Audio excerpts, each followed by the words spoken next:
इस बार का सावन क्यों है खास? 5 सोमवार के व्रत में अद्भुत शक्ति, क्या भक्तों का कराएगा उद्धार? शिव परिवार की कैसे करें आराधना? कांवड़ यात्रियों से लेकर सभी भक्तों को किन चीजों का ध्यान रखना सबसे जरूरी? देखिए ज्योतिषाचार्य राकेश चतुर्वेदी जी के साथ सिर्फ एनएमएफ न्यूज पर।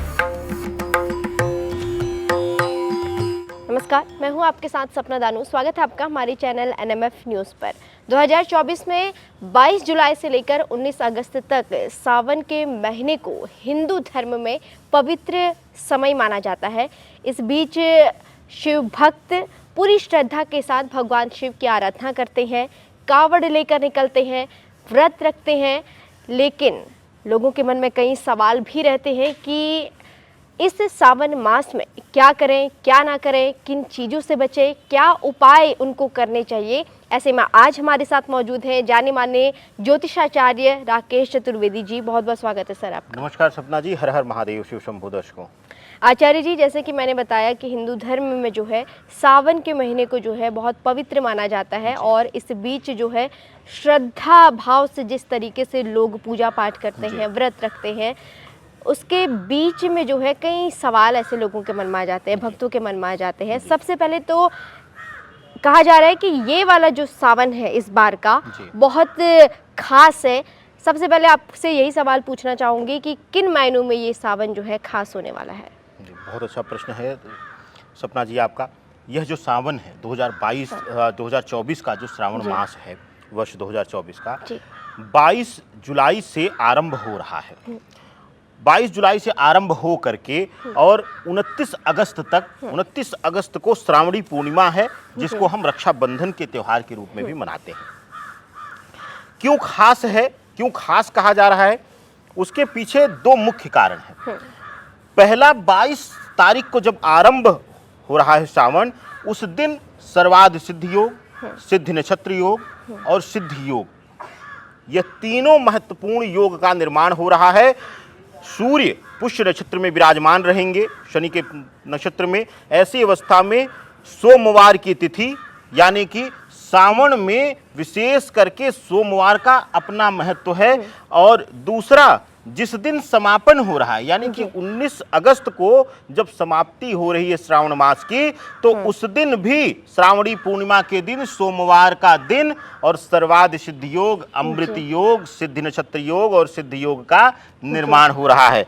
यानी कि इस बार पूरे के पूरे 5 सावन, खास करके सपना जी कन्याएं तो खुश हो गई होंगी सुन करके, क्योंकि कहते हैं कि लगातार अगर 5 सावन मिल जाए, सावन के सोमवार मिल जाए, तो 5 सोमवार का व्रत रख लिया जाए तो मनवांछित वर का वरदान भगवान भोलेनाथ दे देते हैं। और भगवान भोलेनाथ के बारे में आप सब जानते होंगे कि माँ सती जो हैं वह शुरू से, कह लीजिए, जब हिमालय के घर जन्मी तब भी वो 8वें वर्ष उनको बोध हो गया और वो तप करना शुरू कर दी शिव जी की कि हे प्रभु, मैं आपको ही वर रूप में चाहती हूँ। तो प्रभु ने उनको वर इच्छित वर का वरदान दिया। इसी तरीके से यह सावन जो है, पहला की शुरुआत सोमवार से और अंत भी सोमवार से। दूसरा, दोनों दिन सिद्धि नक्षत्र योग और सिद्धि योग, सर्वाध सिद्धि योग, अमृत योग का निर्माण हो रहा है, जो कि अद्भुत अविस्मरणीय श्रावण मास को कर दे रहा है। इस श्रावण, जो भी सच्चे हृदय से भगवान भोलेनाथ को अगर जल भी अर्पित कर देगा तो भगवान भोलेनाथ क्या क्या दे देंगे, ये कोई सोच नहीं सकता है। जी बिल्कुल आचार्य जी, ये तो हमने जान लिया कि इस बार का सावन क्यों खास होने वाला है। अब आचार्य जी से जान लेते हैं, क्योंकि सावन में जो है सोमवार के व्रत का बहुत ज़्यादा महत्व हो जाता है। आखिर इसके पीछे का जो महत्व है वो क्या है, हमारे दर्शकों को बताइए आचार्य जी। और साथ ही सोमवार के दिन व्रत करके जो फल आपको मिलने वाले हैं उसके बारे में भी आप बताइए। देखिए, सोमवार का महत्व, वो भी सावन सोमवार का महत्व अविस्मरणीय है। उसका एक बहुत बड़ा कारण है, बहुत कम विद्वानों के और ज्योतिषियों के मुख से आप सुनेंगी। और मुझे आनंद आता है कि सनातन में कुछ गूढ़ रहस्यों से पर्दा उठाने में। कहते हैं कि चंद्रमा 16 कलाओं में माहिर है, और आप भी जानती होंगी कि सोमवार की तिथि को चंद्रमा से जोड़ करके देखा जाता है।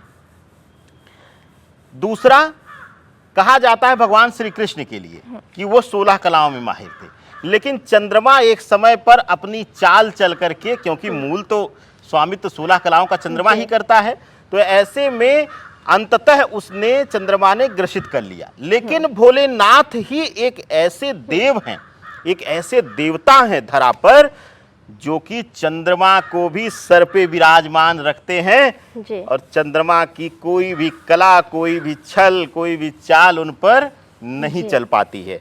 तो ऐसी अवस्था में वह लोग जो मानसिक चंचलता का शिकार हैं, वह लोग जो वैवाहिक सुख से वंचित हैं या वैवाहिक जीवन में समस्याएं आ रही हैं, वह लोग, ज्योतिष में एक मूल सिद्धांत कहता है सपना जी कि अगर किसी का चंद्रमा सिर्फ बली हो जाए, बाकी सब ग्रह अस्त के हो जाएं और चंद्रमा उच्च का है, तो वह भी राजा बना देता है, राज सुख दे देता है। चंद्रमा में इतनी ताकत है, क्यों? क्योंकि भगवान भोलेनाथ के मस्तक पर विराजमान होके वह भोलेनाथ की शक्तियों से ही लोगों का भला करते हैं। तो ऐसी अवस्था में श्रावण सोमवार के दिन का अत्यंत महत्व है। अगर आप श्रावण सोमवार का व्रत, खास करके इस बार 5 सोमवार पर अगर 5 सोमवार का व्रत करके रुद्राभिषेक करें, अभिषेक करें, पूजन करें और व्रत रखें, तो आप देखेंगे जिस भी लक्ष्य से आप भगवान भोलेनाथ का व्रत और उपासना करेंगे वह 100% लक्ष्य प्राप्ति होगी ही होगी। तो सोमवार का व्रत जो है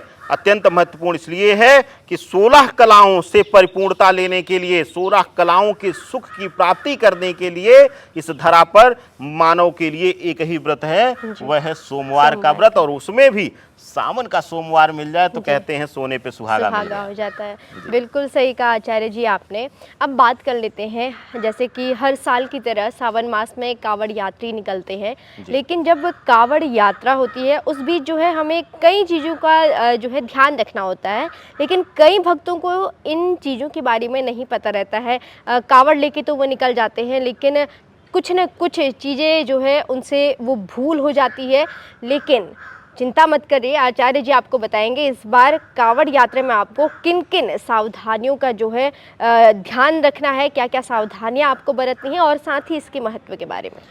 देखिए सपना जी, कावड़ यात्रा एक तप है, एक समर्पण भाव का तप है।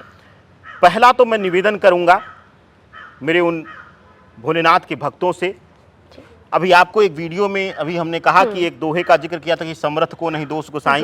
तो हे देवतुल्य भक्तों, यह ब्राह्मण रूप में या ज्योतिषाचार्य के रूप में निवेदन स्वीकार करिए कि नशे का पान करते हुए या नशे को इसलिए मत धारण करिए कि आपके भोलेनाथ ने किया है। आपके भोलेनाथ ने विषपान किया था जन कल्याण के लिए, कि धरा पर प्रलय ना आ जाए, वह विष हम जीवों का समाप्ति ना कर दे, तो इसलिए उन्होंने विषपान किया।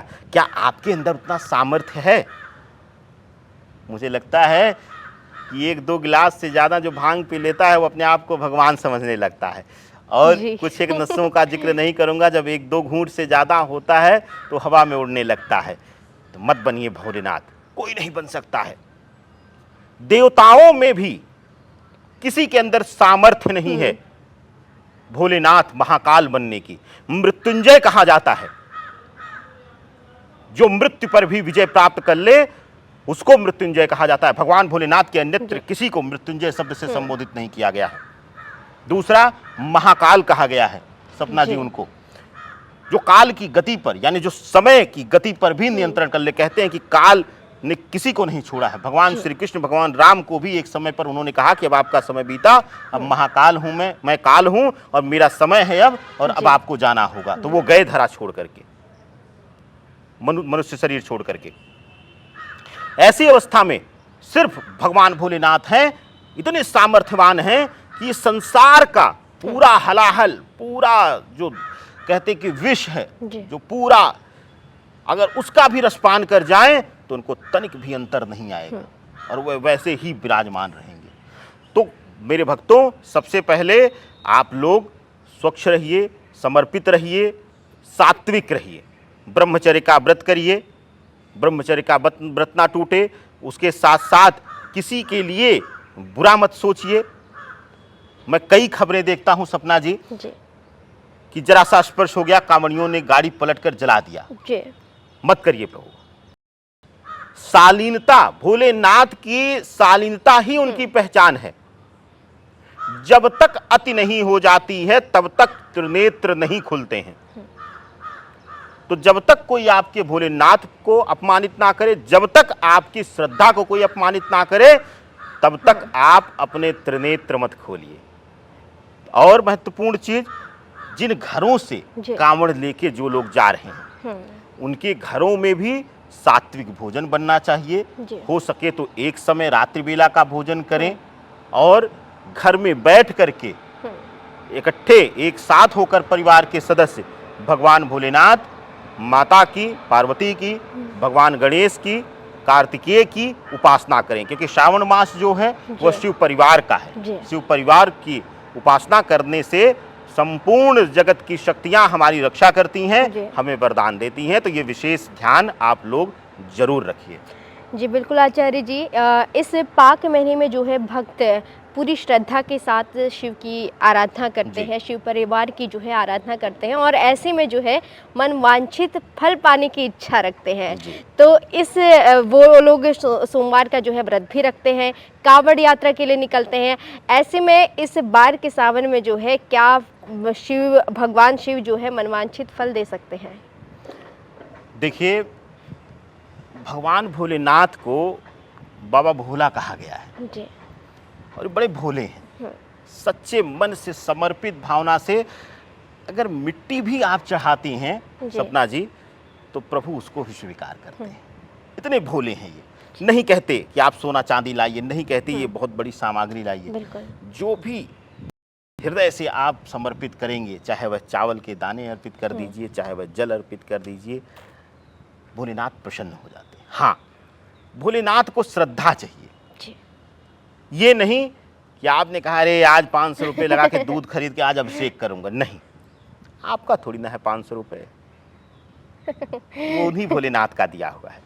तो समर्पण रखिए श्रद्धा भाव से। अगर इस श्रावण मास में कोई भी नित्य, विशेष करके चाहे कन्या हो चाहे पुरुष हो, अगर जलाभिषेक भी करेगा और व्रत का नियम का पालन करता है, पूरे श्रावण मास में एक समय भोजन ले और अपने वैवाहिक जीवन को लक्ष्य रख करके, अपने वर का लक्ष्य रख करके या अपने जीवन में वधू का लक्ष्य रख करके जो भी व्रत का नियम का पालन करेगा और भगवान शिव की उपासना करेगा, उसको मनवांछित वर प्राप्त होगा। और उन लोगों के लिए भी सपना जी, जिनके जीवन में प्रेम भाव की कमी है या कह लो कि वैवाहिक जीवन में समस्याएं हैं, वह भी श्वेत पुष्प या फिर दूध, मिश्री दोनों मिक्स करके, मिश्री घोल करके दूध में वह अर्पित करें, शिवलिंग पर अभिषेक करें और साथ ही साथ श्वेत पुष्प अर्पित करके मंत्र जाप करें भगवान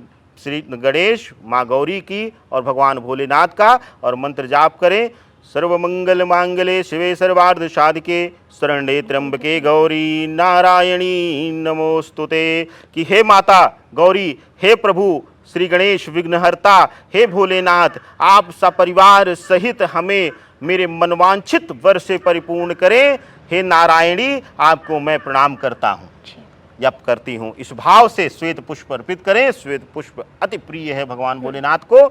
और एक तो और फायदा होगा सपना जी, सफ़ेद पुष्प और दूध से अभिषेक करने से शुक्र बड़ा बली हो जाता है और आपके जीवन में भौतिकता, प्रेम में जो लोग धोखा खाते हैं उनके भी जीवन में सुधार ला देगा। इस तरीके से मेरे भोलेनाथ इस श्रावण माह को और पुनीत कर देते हैं और लोगों के बीच जो है वह श्रद्धा भाव से इसकी पॉपुलैरिटी को, इसके प्रभाव को आप देख रहे हैं दिनों दिन बढ़ता जा रहा है। जी, आखिरी में जाने से पहले आचार्य जी आपसे एक उपाय पूछूंगी दर्शकों के लिए, क्योंकि अक्सर लोग पूछते हैं कि आचार्य जी से उपाय पूछा करिए।